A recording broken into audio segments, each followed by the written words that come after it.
히브리서 4장 14절부터 16절까지 합독하시겠습니다. 히브리서 4장 14절부터 16절 앞에 있으니까요, 다 같이 합독하시죠. 그러므로 시작. 그러므로 우리에게 큰 대제사장이 계시니 승천하시니 곧 하나님의 아들 예수시라. 우리가 믿는 도리를 굳게 잡을지어다. 우리에게 있는 대제사장은 우리의 연약함을 동정하지 못하시니가 아니요 모든 일에 우리와 똑같이 시험을 받으신 이로되 죄는 없으시니라. 그러므로 우리는 긍휼하심을 받고 때를 따라 돕는 은혜를 얻기 위하여 은혜의 보좌 앞에 담대히 나아갈 것이니라. 아멘. 주님, 내 형편도 아시고 주님은 내 마음도 아시지요. 정말 하나님이 우리의 형편을 아실까요? 하나님이 우리의 마음도 아실까요? 그리고 그분은 아실 뿐만 아니라 우리의 때를 따라 필요를 공급해 주실까요? 그러면 오늘 설교 다 끝났네요. 네. 살아계신 하나님, 오늘도 우리 예배를 받으시는 그 하나님을 우리가 찬양합니다. 우리 찬양대가 찬양한 것처럼 하나님은 우리의 형편과 처지를, 우리의 마음을 다 알고 계신다. 그런데도, 그런 마음과 그런 생각을 가지고 사는데도 때론 하나님의 때에 내가 내 시간과 내 마음과 몸을 맞춰야 한다는 것 때문에 구속받는 것 같고 불편하고, 하나님이 이기적이고 하나님 고집스러우신 것 같고, 여러분 그럴 때 없으세요? 내 마음과 내 형편을 아시는 하나님께서 내 때에 하나님이 도와주시면 좋겠는데, 하나님은 내 때가 아니라 당신의 때에 맞춰서 주시겠다는 거예요. 당신의 시간표에 맞춰서 우리에게 위로도 하시고 우리에게 필요도 주시고 우리에게 은혜도 주시고, 여러분 그래서 때론 기다리다가 어떤 사람은 지치고 기다리다가 어떤 사람은 포기하고, 하나님 안 계신 것 같고 하나님 못 들으시는 것 같고 하나님 안 보시는 것 같고, 그래서 하나님하고 맺었던 약속을 깨고 돌아가고 싶은 사람들, 아니 돌아선 사람들이 있을 수 있다는 거죠. 오늘 이 히브리서 말씀은 지난주일에도 14절 말씀을 했습니다마는 예수 믿기로 결심하고 믿음으로 사는 사람들이 정말 좋은 그리스도인들이에요. 그러나 여러분, 삶이 만만하지 않아요. 핍박이 만만하지 않아요. 환난이 만만하지 않아요.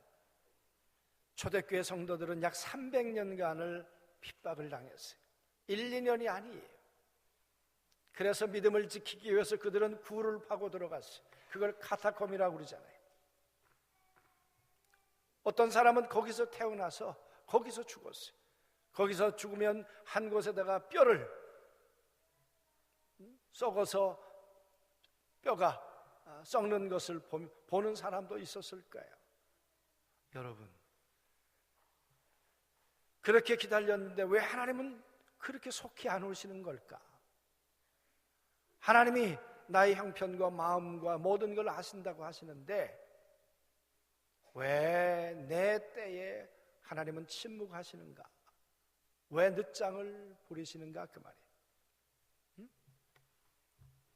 그래서 그 하나님에 대해서 원망이 있어요. 하나님에 대해서 불평이 있어요. 초대교회 성도들 그랬어요, 여러분. 하나님 살아계시다면 내가 사자굴에 들어가는데, 내가 찢겨 죽는데 하나님 불을 내리셔서라도 천군 천사를 통해서라도 나를 지켜주셔야 하나님 내 하나님 아니십니까? 그 말이. 그런데 병들었는데 하나님께서 아무것도 안 하시고 있는 것 같아요. 방치하시는 것 같아요. 여러분, 그럴 때 정말 그 하나님은 때를 따라 나를 돕는 하나님이라고 생각하고 그 하나님 앞에 내가 다가설 수 있을까? 그 말이에요. 오늘 시편, 오늘 이 히브리서 4장은 어쩌면 실패한 그리스도인들에게 말씀하고 있는 거예요. 하나님 믿다가 등 돌린 사람들, 하나님 믿다가 낙심한 사람들, 그래서 광야를 건너서 요단을 건너 가나안까지 들어가야 하지만 가나안이고 뭐고 모르겠다.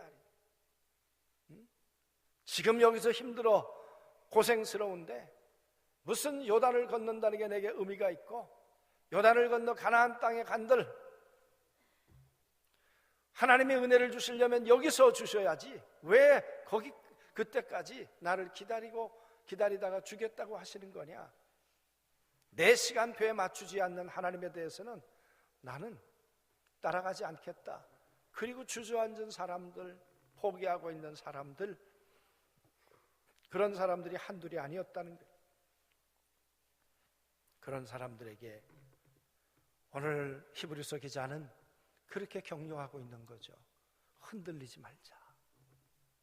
믿음의 줄을 굳게 붙들자. 우리의 신앙 고백을 굳게 붙들자. 일어나자. 오늘 여기 있는 사랑하는 성도들 가운데서도 왜 내 때에 하나님의 은혜를 주지 않으실까? 그래서 하나님에 대해서 입이 좀 나오신 분들, 그래서 마음이, 믿음이, 기도가 하나님을 향할 열심히 한없이 저 땅을 향해 꺼지고 계시는 분들, 오늘 주님이 말씀하시는 거죠. 일어나라고. 믿음을 굳게 붙들라고. 할렐루야, 아멘. 여러분, 이런 이야기를 듣지만 돌아오려고 하니까 면목이 없잖아요.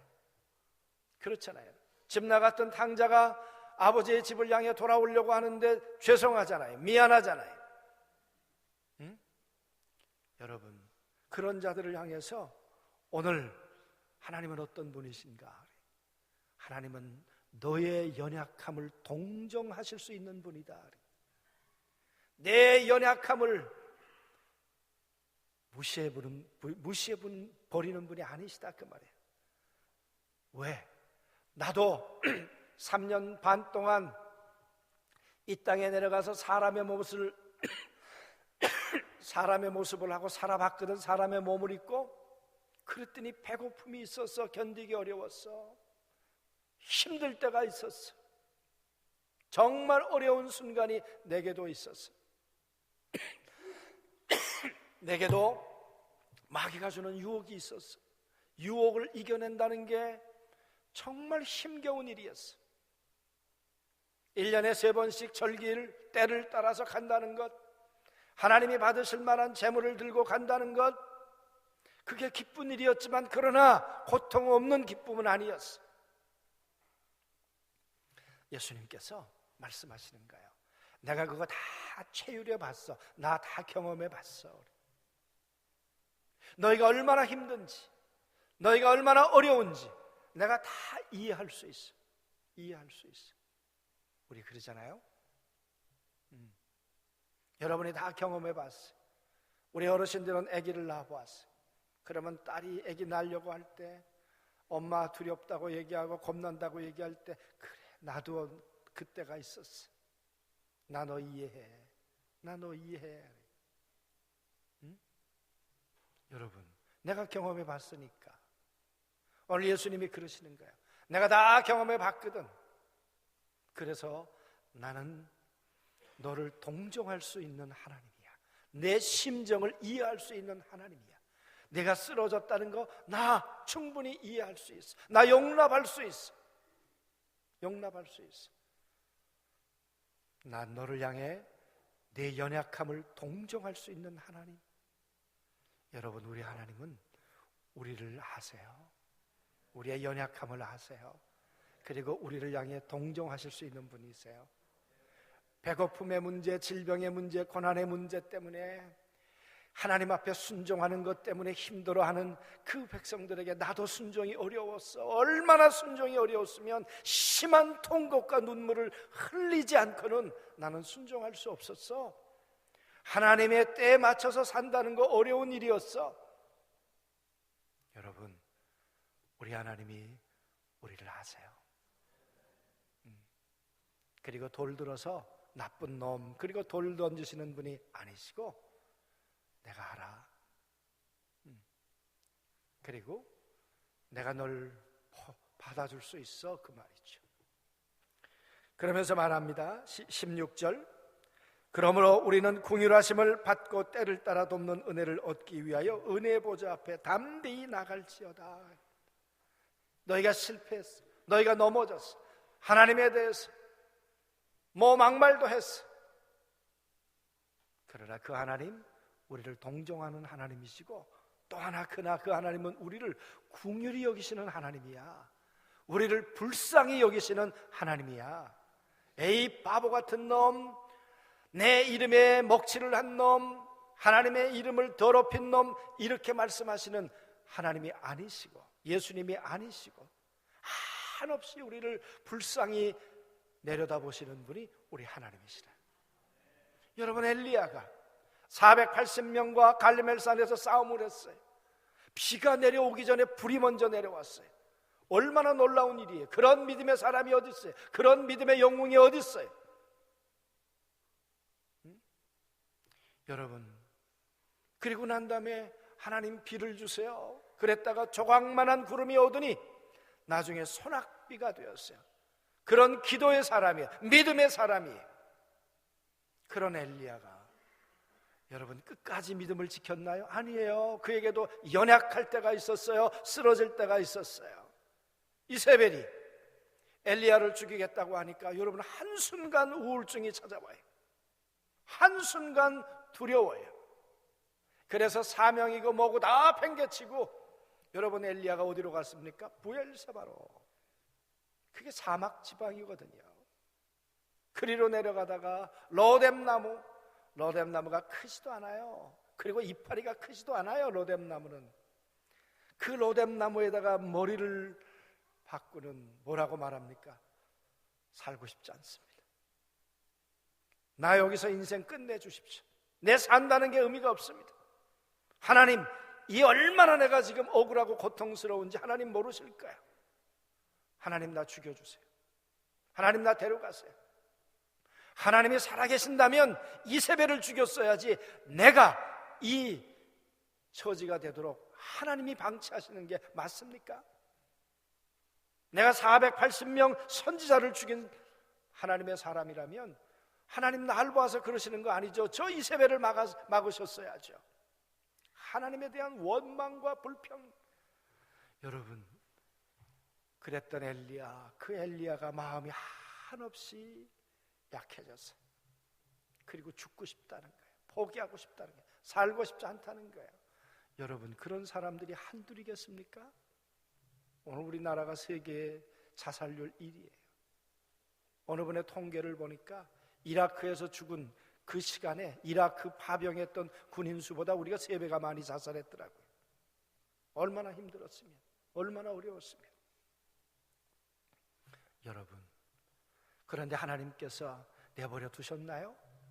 바보 같은 놈, 너 선지자라는 사람이 그래서 되겠냐? 어디다 써겠냐? 너 아니고도 7,000명이 있는데 임마, 너 아니면 내가 할 사람이 없는 줄 알아? 하나님께서 갈 테면 가. 하나님 그러셨나요? 아니에요.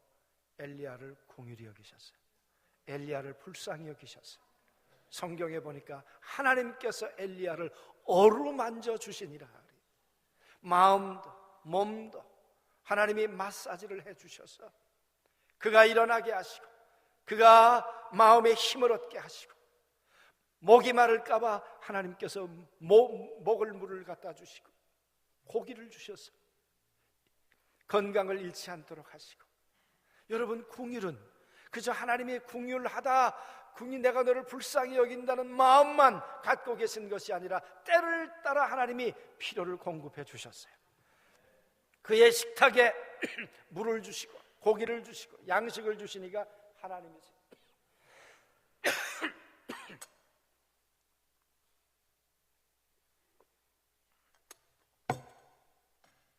감기 조심하세요. 감기 때가 왔어요. 여러분, 하나님께서 엘리야에게 야, 이 나쁜 놈, 이런 유약한 놈, 그렇게 말씀하지 않고 그의 필요를 40주야 동안 함께 하시면서 어루만져 주시고 일으켜 세워주시고 회복시켜 주시고 도와주신 분이 하나님이신 걸 믿습니다. 때를 따라 은혜를 주신 거죠. 때를 따라 하나님이 공급해 주신 거죠. 그 하나님이 나의 하나님이 되었으면 좋겠어요, 여러분. 그런데 그 하나님은 내 때에 맞추라는 거예요. 하나님의 때에 맞추라는 거예요. 이스라엘 백성들이 애굽에서 나왔어요. 빵의 문제가 고민이에요. 그런데 출애굽기 16장에 보면 하나님이 이렇게 말씀하세요. 내가 너희가 먹을 걸 줄 텐데 이른 아침에 나가. 그리고 해가 떠오르면 만나가 이슬처럼 사라지니까 해 뜨기 전에 나가야 돼. 여러분, 그 얘기를 들으면서 어떤 사람들은 난 아침형이 아니야, 난 새벽형이 아니야. 아니, 새벽 예배 나와야 은혜 주신다니까, 특세 때 나와야 하나님이 이른 비를 주신다니까. 아니, 그냥 부흥회 하는 것도 부담스러워 죽겠는데 사경회 하는 것도 그거 3박 4일도 할까 말까 한데, 아니 준비 기도회 일주일은 또 왜 하자는 거야? 응? 내 시간표가 얼마나 바쁜데 내 스케줄 알지도 못하면서 그리고 그렇게 말씀하시는 분이 왜 없겠어요, 이 가운데? 성가대도 한 5명 있는 것 같아요. 여러분, 만나를 먹을 때 그 사람들이 안 그랬겠냐고요. 응? 나는요, 죽었다 깨나도 아침에 못 일어나요. 나는 10시까지 자야 나는 하루를 살아갈 수 있어요. 근데 10시에 나가면 만나가 있겠냐고. 나갔더니 없는 거예요. 굶어야 되는 거예요. 그러면 내가 하나님의 때에 맞춰야 되겠다 이러면 좋겠는데, 하나님은 이기적이라고 말이지. 에? 아니, 이왕에 나를 사랑하실 거고 나를 위해서 주실 거면 내 때에 맞춰서 주셔야지. 하나님께서 왜 당신의 때에 맞춰서 그 시간에만 주신다고 하고 해가 떠오르면 사라진다고 하시고, 내가 먹을 게 없어서 먹기는 먹지만 좀 치사하다, 그렇게 생각하는 분들 안 계셨겠어요? 그런데 여러분, 은혜는 하나님의 때에 그 시간에 있는 거예요. 이 주님의 시간이란 말을 베이또 그래요. 안에, 시간에, 시간 안에, 하나님의 시간 안에, 하나님의 때 안에 은혜가 있고요, 하나님의 때 밖에는 은혜가 없어요. 이스라엘 백성들은 비가 없이는 살 수 없는 땅이에요. 우리도 마찬가지지만 그런 10월 달부터 이제 11월 달에 특별히 비가 오기 시작해요. 그거는 지중해에서부터 이제 비구름을 몰고 와서 강수량이 많아요. 그걸 우기라 그래요. 여러분, 그 비가 오는 거를 이른 비라 그래요. 그 이른 비 때 믿음의 사람은 게으르지 않아요. 이른 비 때 믿음의 사람은 준비하고 있다가 그때 비가 오면 씨를 뿌리는 거예요. 그때. 그래서 믿음의 사람은 하늘을 보고 살아요. 하나님이 이때쯤이면 비를 줄 것인데.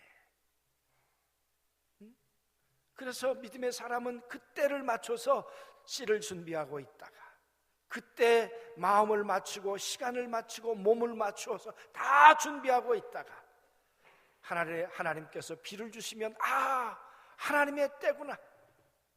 그래서 그때 갔다가 파종을 하는 거예요.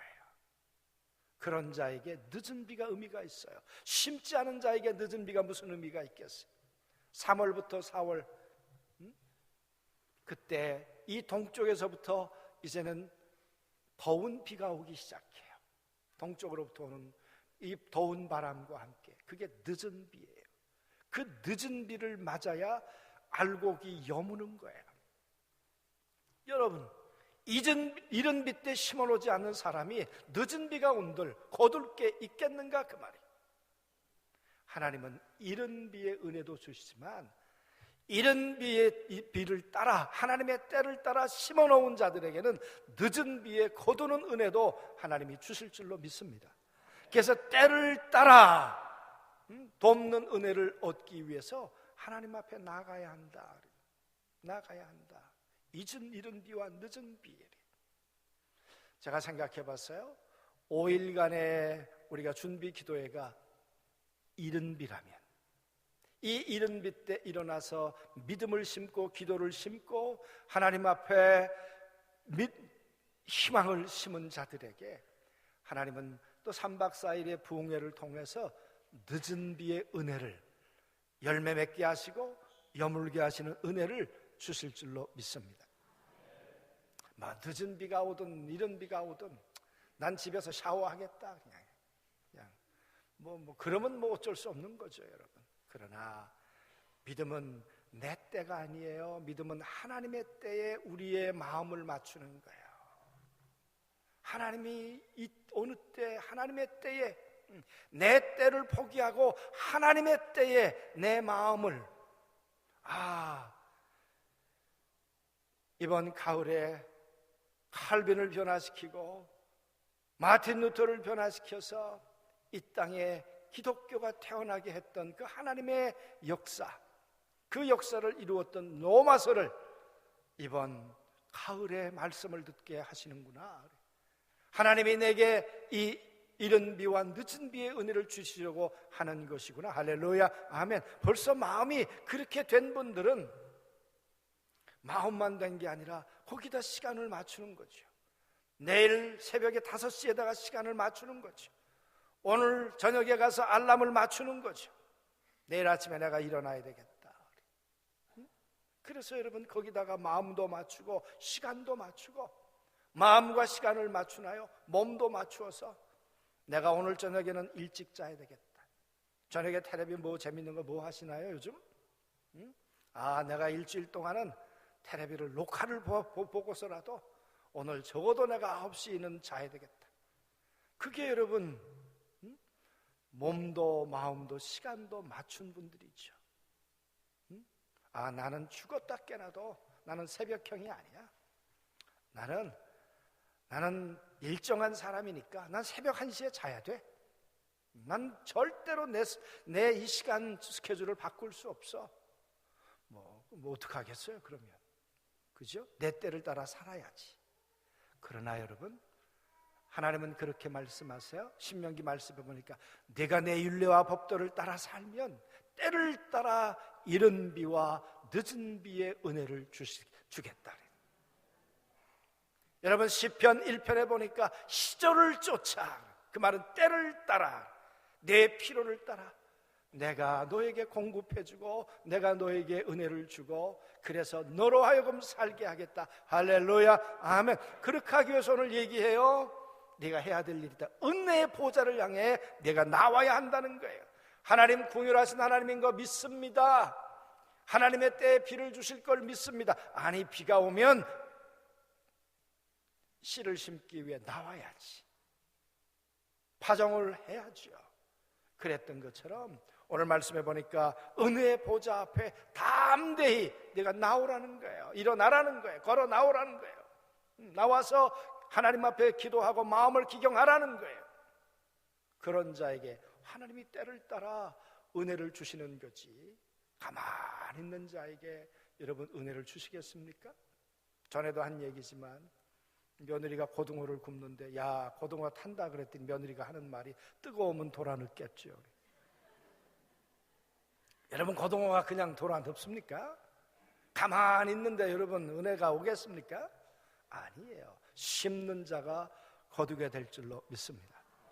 할렐루야, 아멘. 그래서 여러분 믿음은 내 때가 아니에요. 하나님의 때의 마음을, 하나님의 때의 시간을, 하나님의 때에 내 몸을 맞추는 사람들이 믿음의 사람들이에요.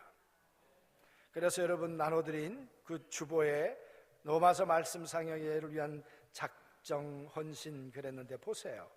이번에 특별 기도회 동안에는요 로마서를 통독할 거예요. 여러분 드라마 바이블이라는 거 들어보셨죠?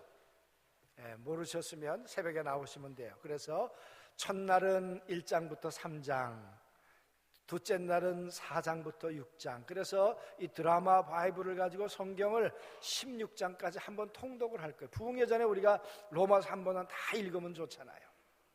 할렐루야. 다시 한번 크게 아멘. 네. 그래서 거기다가 내가 로마서 1장부터 16장까지 통독했다. 새벽에 나오시면 그냥 되는 거고요. 혹시 근무 때문에 못 오신 분들은 집에서라도 이 드라마 바이블을 다운받으면 돼요. 그 앱을 다운받아서 들으시면 돼요. 그리고 말씀 사경회를 위한 중보기도 그랬는데 저희가 약 한 11시부터 11시 반 사이에 매일, 왜 11월 4일서부터 부흥회 하니까, 그러니까 11시 4분이나 뭐 한 90분 사이에 우리 교회에서 문자를 매일 보내드릴 거예요. 닷새 동안. 그러면 그 시간에 길게 기도하지 마세요. 1분만 기도하세요. 하나님, 정말 이른 비의 은혜를, 늦은 비의 은혜를 받는 주인공이 되게 도와 주옵소서.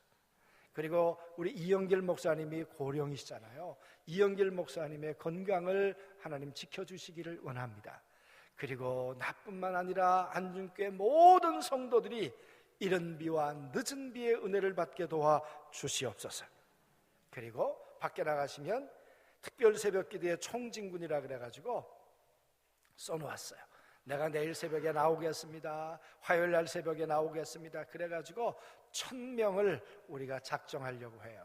아까도 일부 예배 끝나고 여러분들이 이름 쓰고 가셨는데, 여러분 나가셔서, 끝나고 나가셔서 거기다 이름을 쓰시면서 주님의 시간에, 주님의 때에 일어나서 주님의 때에 내 마음과 내 시간과 몸을 맞추어서 이번에 예비하신 은혜를, 때를 따라 돕는 은혜를 이 시간에 받기를 원합니다. 할렐루야, 아멘.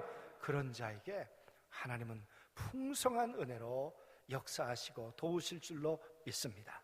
꼭 승리하시게 되길 주의 이름으로 축복합니다. 아멘. 이 시간에는 우리 그 주님의 시간에라는 찬양을 우리 찬양팀이 나와서 한번 1절, 2절 부르고 3절, 세 번째는요 다 같이 일어나서 같이 한번 부르면 좋겠습니다. 우리 김영종 집사님도 같이 불러주세요. 네.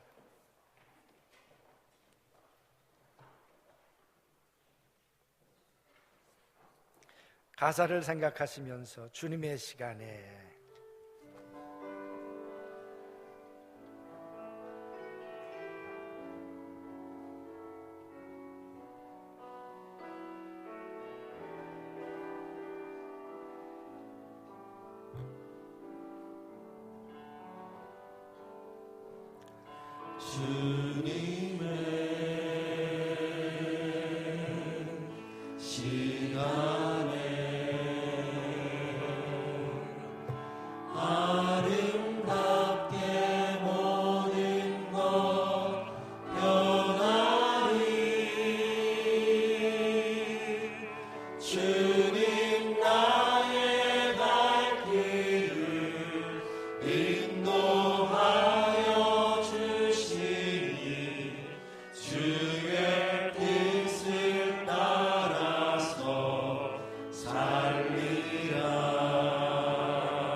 그의 뜻